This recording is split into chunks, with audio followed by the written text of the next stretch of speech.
বাংলার দুয়ারে এসআইআর সমীক্ষা ভুয়ো ভোটার নিয়ে একদম কোমর বেঁধে নেমে পড়েছে নির্বাচন কমিশন। সেক্ষেত্রে কিন্তু এই সমীক্ষার বিরোধিতা করছে রাজ্যের শাসক। এবং অপরদিকে যদি দেখা হয়, বিহারে তো এই সমীক্ষা প্রথম চালালো নির্বাচন কমিশন। সেক্ষেত্রে কিন্তু একটা বিপুল সংখ্যক ভুয়ো ভোটার ধরা পড়েছে বিহারে।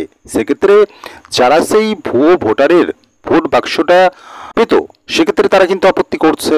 সেক্ষেত্রে এসআইআর সমীক্ষা এটা নিয়ে কিন্তু মামলা করছে বিহারের যে সমস্ত রাজনৈতিক দলগুলো রয়েছে। তারা এর বিরোধিতা করে সুপ্রিম কোর্টে গেছে এবং সেখানে কিন্তু মামলা শুনানি হচ্ছে।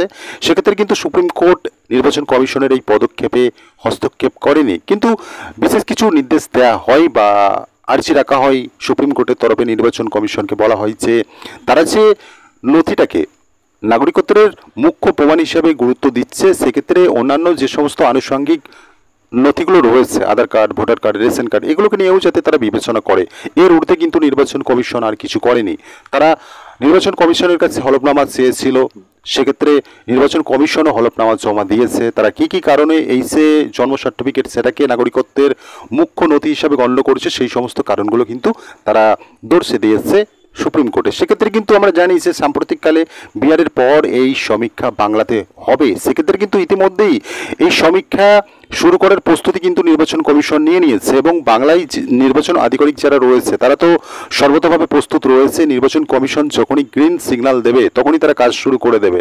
সেক্ষেত্রে কিন্তু একদিকে যখন বিজেপি এই বিষয়টাকে সমর্থন জানাচ্ছে, তারা বলছে বাংলার মধ্যে ভুয়ো ভোটারের সংখ্যা একটা বিপুল পরিমাণে রয়েছে, বিশেষ করে রোহিঙ্গা এবং বাংলাদেশি। পাশাপাশি কিন্তু এই জিনিসটার বিরোধিতা করছে রাজ্যের শাসক। তিনি তো বলছেন এই সমীক্ষা তিনি হতে দেবেন না, অর্থাৎ এই বাংলায় যারা বসবাস করছেন একজনেরও নাম বাতিল তিনি হতে দেবেন না। এর মধ্যে কতটা যুক্তি রয়েছে সেটা তো এখন প্রশ্নের বিষয়। সব থেকে বড় কথা হলো, যদি ভুয়ো ভোটার থেকে থাকে সেক্ষেত্রে তাদের নাম ভোটার লিস্ট থেকে বাদ দেওয়াটা কি ভুল হবে নাকি অসমীচীন হবে, এটা নিয়েও তো একটা প্রশ্ন রয়েছে। সেক্ষেত্রে কিন্তু বিজেপি যে দাবিটা করে আসছে যে শাসক দলের ভোট বাক্স হিসাবে কাজ করছে রোহিঙ্গা বাংলাদেশিরা, সেক্ষেত্রে সেই সমস্ত ভুয়ো ভোটার যদি বাদ দিয়ে দেয় নির্বাচন কমিশন, সেক্ষেত্রে শাসক দল হয়তো বা ভোট বাক্সে বড় ধাক্কা খাবে, হারের ভয় পাচ্ছে। সেই জন্যই তারা এই যে সমীক্ষা, এসআইআর সমীক্ষা, এটার বিরোধিতা করছে। সেক্ষেত্রে কিন্তু এই সমীক্ষা যখন একদিকে শাসক বিরোধিতা করছে, অপরদিকে দেখা যাচ্ছে শিক্ষক সমাজের একটা বড় অংশ কিন্তু এই যে বিএলও, বুথ লেভেল অফিসারের যে দায়িত্ব, বুথ লেভেল এজেন্টের যে দায়িত্ব, শিক্ষকরা এই দায়িত্বটা পাচ্ছে। সেক্ষেত্রে কিন্তু শিক্ষক সমাজের একটা বড় অংশ এটার আপত্তি করেছিল যে তাদেরকে অতিরিক্ত কাজ দেওয়া হচ্ছে, তাদের ওপর অতিরিক্ত দায় চাপিয়ে দেওয়া হচ্ছে, যেটা একদমই অনুচিত। এটা নিয়েই কিন্তু প্রাথমিক শিক্ষকদের একটা অংশ কলকাতা হাইকোর্টে দ্বারস্থ হলো এবং মামলা গেল বিচারপতি অমৃতা সিনহার বেঞ্চে।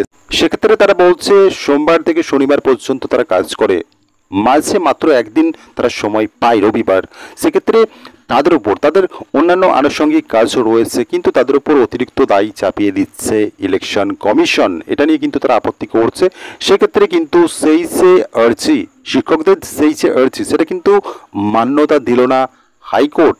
বিচারপতি সাহেব বলে দিলেন যে এই যে সরকারি কাজ, এটা তাদের চাকরির শর্তের মধ্যেই পড়ে, এটা তারা এড়িয়ে যেতে পারে না।